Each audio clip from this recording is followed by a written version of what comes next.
Hello friends, welcome to cooking with Aleena. ನಾನು ಇವಾಗ ಈಸಿಯಾಗಿ ಮಾಡುವಂತಹ ಬ್ರೇಕ್ಫಾಸ್ಟು ಮತ್ತು ಮಕ್ಕಳಿಗೆ ಇಷ್ಟ ಆಗುವಂತಹ ಬ್ರೇಕ್ಫಾಸ್ಟನ್ನು ತೋರಿಸ್ತೀನಿ ನೋಡಿ. ಶಾವಿಗೆ ಉಪ್ಪಿಟ್ಟು ಹೇಗೆ ಮಾಡೋದು, ಅದಕ್ಕೆ ಏನೇನು ಇಂಗ್ರೀಡಿಯೆಂಟ್ಸ್ ಬೇಕು ಅಂತ. ನಾನೊಂದು ಈರುಳ್ಳಿನ ಸಣ್ಣದಾಗಿ ಹಚ್ಕೊಂಡಿದ್ದೀನಿ, ಒಂದು ಟೊಮಾಟೋನ ಸಣ್ಣದಾಗಿ ಹಚ್ಕೊಂಡಿದ್ದೀನಿ, ಒಂದು ಹಸಿಮೆಣ್ಸಿನ್ಕಾಯಿ, ಒಂದು ಸ್ವಲ್ಪ ಕೊತ್ತಂಬರಿ ಸೊಪ್ಪು, ಒಂದು ಕರಿಬೇವು, ಮತ್ತು ನಾನು MTR ಶಾವಿಗೆಯನ್ನು ತೊಗೊಂಡಿದ್ದೀನಿ ಇಲ್ಲಿ. ಸ್ವಲ್ಪ ಹಾಗೆ ನಾನು ಹಸಿ ಕಡಲೆ ಬೀಜವನ್ನು ತೊಗೊಂಡಿದ್ದೀನಿ. ಇವಾಗ ಒಂದು ಕಡಾಯಿನ ನಾನು ಗ್ಯಾಸ್ ಮೇಲೆ ಇಟ್ಟು ಸ್ವಲ್ಪ ಕಡಾಯಿ ಬಿಸಿ ಆದಮೇಲೆ ಅದಕ್ಕೆ ನಾನು MTR ಶಾವಿಗೆಯನ್ನು ಹಾಕ್ತೀನಿ ನೋಡಿ. ಜಾಸ್ತಿ ಉರಿಬಾರ್ದು, ಸ್ವಲ್ಪ ಉರಿಬೇಕು. ಸ್ವಲ್ಪ ಉರಿಬೇಕು, ಯಾಕಂತಂದರೆ ಅದು ಶಾವಿಗೆ ನೀರಲ್ಲಿ ಹಾಕಿದಾಗ ಅಂಟಂಟಾಗಬಾರ್ದು. ಹಾಗಾಗಿ ಶಾವಿಗೆಯನ್ನು ಉರಿಯೋದು ನೋಡಿ. ಲೈಟಾಗಿ ಬ್ರೌನ್ ಕಲರ್ ಬರುತ್ತೆ.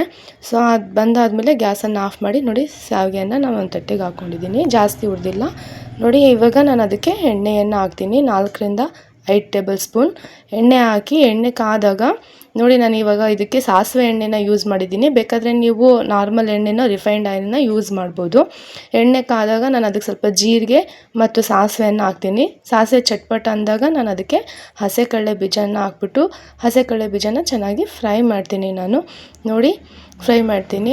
ಇದೇ ಥರ ನನ್ನ ರೆಸಿಪಿಗಳು ನಿಮಗೆ ಇಷ್ಟ ಆದರೆ ನನ್ನ ಚಾನಲ್ಗೆ ನೀವು ಹೊಸಬ್ರಾಗಿದ್ದರೆ ನನ್ನ ಚಾನಲ್ನ ಸಬ್ಸ್ಕ್ರೈಬ್ ಮಾಡ್ಕೊಳ್ಳಿ. ಮತ್ತು ನಿಮಗೆ ಯಾವುದಾದ್ರು ಬೇರೆ ರೆಸಿಪಿಗಳು ಬೇಕಂದರೆ ನನಗೆ ಕಾಮೆಂಟ್ ಮಾಡಿ ಹೇಳಿ ನೋಡಿ. ಇವಾಗ ನಾನು ಈರುಳ್ಳಿಯನ್ನು ಹಾಕ್ತಾಯಿದ್ದೀನಿ. ಈರುಳ್ಳಿ ಹಾಕ್ಬಿಟ್ಟು ಈರುಳ್ಳಿ ಶೆಲೋ ಬ್ರೌನ್ ಆಗೋವರೆಗೂ ನಾನು ಅದಕ್ಕೆ ಈರುಳ್ಳಿನೂ ಸಹ ನಾನು ಫ್ರೈ ಮಾಡ್ತಾಯಿದ್ದೀನಿ. ಅತ್ಯಂತ ಬೇಗವಾಗಿ ಸುಲಭವಾಗಿ ಆಗುವಂಥ ರೆಸಿಪಿ ಇದು ನೋಡಿರಿ. ನಾನಿವಾಗ ಟೊಮಾಟೋವನ್ನು ಸಹ ಹಾಕ್ತಾಯಿದ್ದೀನಿ. ಟೊಮಾಟೊ ಚೆನ್ನಾಗಿ ಬೇಯಬೇಕು, ಜಾಸ್ತಿ ದಪ್ಪ ಇರ್ಬೋದು. ಅದು ಎಣ್ಣೆಯಲ್ಲಿ ಬೆಂದು ಸ್ವಲ್ಪ ಸಾಫ್ಟ್ ಆಗಬೇಕು, ಅಲ್ಲಿವರೆಗೂ ನಾವು ಅದನ್ನು ಬೇಯಿಸೋಣ. ಅದಾದಮೇಲೆ ಸ್ವಲ್ಪ ನಾನು ಒಂದು ಚಿಟಿಕೆ ಅರಿಶಿನ ಹಾಕ್ತೀನಿ, ಸ್ವಲ್ಪ ರುಚಿಗೆ ತಕ್ಕಷ್ಟು ಉಪ್ಪನ್ನು ಹಾಕ್ತೀನಿ. ಉಪ್ಪು ಜಾಸ್ತಿ ಹಾಕ್ಬೇಡ್ರಿ, ಫಸ್ಟೇ ಸ್ವಲ್ಪ ಹಾಕ್ಕೊಳ್ಳಿ, ಆಮೇಲೆ ನೋಡಿ ಬೇಕಾದರೆ ಹಾಕ್ಕೋಬೋದು. ಚೆನ್ನಾಗಿ ನಾನು ಮಿಕ್ಸ್ ಮಾಡ್ತೀನಿ. ಬೇಕಾದರೆ ಅರಿಶಿನ ನಿಮಗೆ ಹಾಕೋದು ಇಷ್ಟ ಇಲ್ಲ ಅಂದರೆ ನೀವು ಸ್ಕಿಪ್ ಮಾಡ್ಬೋದು, ಅದು ಅಡಿಷ್ನಲ್ಲು.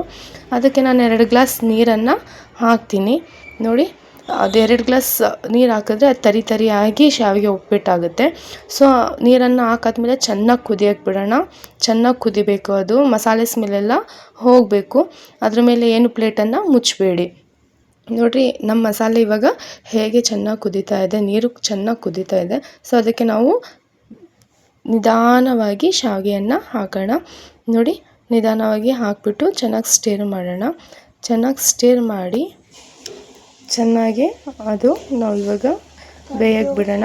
ಇವಾಗ ನಾವು ಅದಕ್ಕೆ ಪ್ಲೇಟನ್ನು ಮುಚ್ಚಿಬಿಟ್ಟು ಬೇಯೋಕ್ಕೆ ಬಿಡೋಣ. ಪ್ಲೇಟ್ ಮುಚ್ಚಿ ಒಂದು 5 ಮಿನಿಟ್ಸ್ ಲೋ ಫ್ಲೇಮಲ್ಲಿ ಇಟ್ಬಿಟ್ಟು ಅದಕ್ಕೆ ಬೇಯಿಸೋಣ ನೋಡಿರಿ. ಇವಾಗ ಎಷ್ಟು ಚೆನ್ನಾಗಿ ಬೆಂದು ರೆಡಿಯಾಗಿದೆ.